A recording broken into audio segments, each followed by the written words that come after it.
সরকারের পক্ষ থেকে ধোঁয়াশা তৈরি করা হচ্ছে কেন, এটা আজকে জনগণের জিজ্ঞাসা।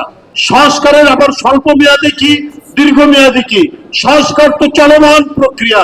আসন্ন নির্বাচন নিয়ে একটা তামাশা তৈরি হচ্ছে কিনা, ভোটারদেরকে বঞ্চিত করার আবার কোন নীল নকশা হচ্ছে কিনা। কেন গড়িমসি? কদিন আগে না নিশ্চিত করে বললেন যে ডিসেম্বরের মধ্যেই নির্বাচন হবে। আরো অনেকে গুরুত্বপূর্ণ ব্যক্তি বলেছেন সরকারের। আবার আজকে খবরের কাগজে পড়লাম এটা জুনেও হতে পারে। সেখানে বলেছেন যে যদি স্বল্প মেয়াদী সংস্কার চান তাহলে ডিসেম্বরে, আর যদি দীর্ঘমেয়াদী সংস্কার চান তাহলে জুনে। এই কথাগুলো আপনার বলে সরকারের পক্ষ থেকে ধোঁয়াশা তৈরি করা হচ্ছে কেন, এটা আজকে জনগণের জিজ্ঞাসা। সংস্কারের আবার স্বল্প মেয়াদে কি দীর্ঘমেয়াদী কি? সংস্কার তো চলমান প্রক্রিয়া। আজকে আপনি যেটি সংস্কার করছেন সেটি 50 বছর পর সেটি আবার সংস্কার হতে পারে, 20 বছর পর আবার সেটি বাতিল হতে পারে, নতুন সংস্কার আসতে পারে।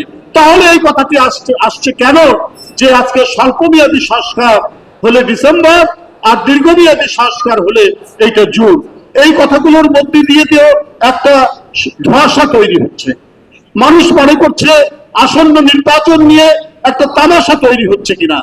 এইটা আজকে 16 বছর ধরে যে ভোটাররা সেই ভোটারদেরকে বঞ্চিত করার আবার কোন নীল নকশা হচ্ছে কিনা, এই ধরনের শঙ্কা, এই ধরনের আশঙ্কা মানুষের মধ্যে তৈরি হচ্ছে।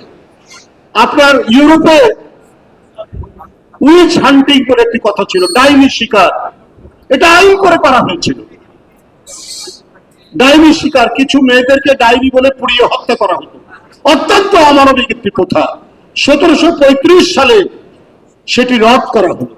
সুতরাং আজকের সংস্কার যেটি, এটি যে চিরস্থায়ী এমন কোনো কথা নেই।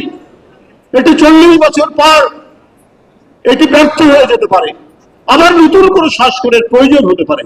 তাই এটা প্রবাহমান, এটা চলমান।